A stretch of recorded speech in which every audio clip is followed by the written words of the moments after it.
Today's headline splashed across US weekly reads, "William and Kate, a new era of power." And when you see that, you're meant to think one thing. The clock is ticking. Charles is on the way out, and the Waleses are about to take over. But here's the problem. Reality doesn't match the headline, because King Charles has just announced improved health, reduced cancer treatments, and a clear intention to keep working. And that completely undercuts the entire premise of this article. So let's talk about what's really going on here. Because this isn't journalism, it's wishful thinking mixed with royal PR spin. The vibe of this piece is unmistakable. Any day now, William and Kate will be king and queen. But the evidence for that? It's dwindling fast. Charles is still showing up, he's still working, and most importantly, he's keeping William and Kate on a very short leash. And honestly, that's not difficult, because William and Kate don't exactly push boundaries. Despite being in their 40s and supposedly preparing for this role their entire lives, they are still treated by the press like delicate trainees who need constant praise for minimal effort. We're told William is becoming more serious. And what's the proof? Photos of a 43-year-old man reading papers on a private plane. That's it. That's the growth arc. One of the key talking points in this article is the idea that William and Kate want less people, less drama. First of all, it's fewer people, not less. Second of all, they clearly haven't thought this through, because when everything is concentrated on fewer people, there isn't less drama, there's more scrutiny. And once the spotlight is fully on them, with no buffer of extended family, courtiers or working royals, the public will be forced to confront an uncomfortable truth. They don't actually do that much. This strategy doesn't reduce pressure. It exposes inadequacy. The article proudly mentions allowing their 12-year-old son to take on more responsibilities. Let's translate that.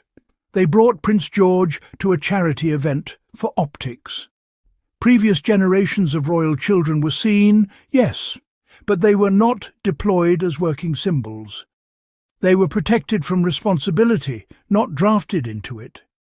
Dragging a child into public duties isn't about preparation. It's about PR. And it's especially transparent when it feels like an attempt to compete with other royal narratives. Children should not be used as human press shields. Full stop. Charles, deeply flawed, often unpopular, has one thing William does not: a work ethic.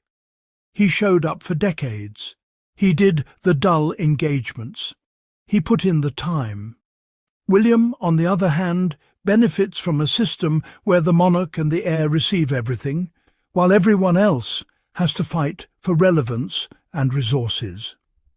That kind of structure breeds resentment, and I can't even imagine what the family members who actually do most of the work really think behind closed doors. The more William and Kate are seen together, the harder it is to ignore how strained and awkward their dynamic appears.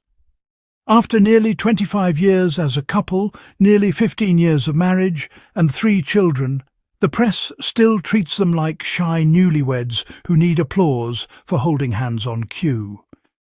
Any unscripted moment is quickly smoothed over, any deviation is corrected. And that tells you everything you need to know about how tightly managed the image really is. This isn't transparency. It's containment. And finally, let's talk about American media. People magazine increasingly reads like a British tabloid.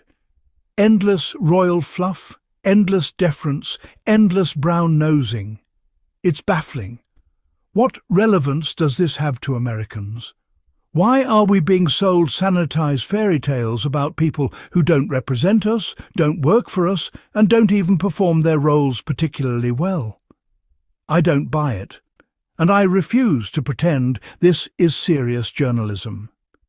So when you see headlines like "A New Era of Power," ask yourself, power for whom? And based on what exactly?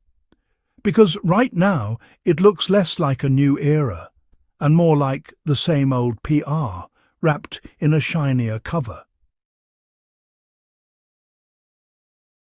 Well, squaddies, my absolute take in a nutshell about this is that they're the drama.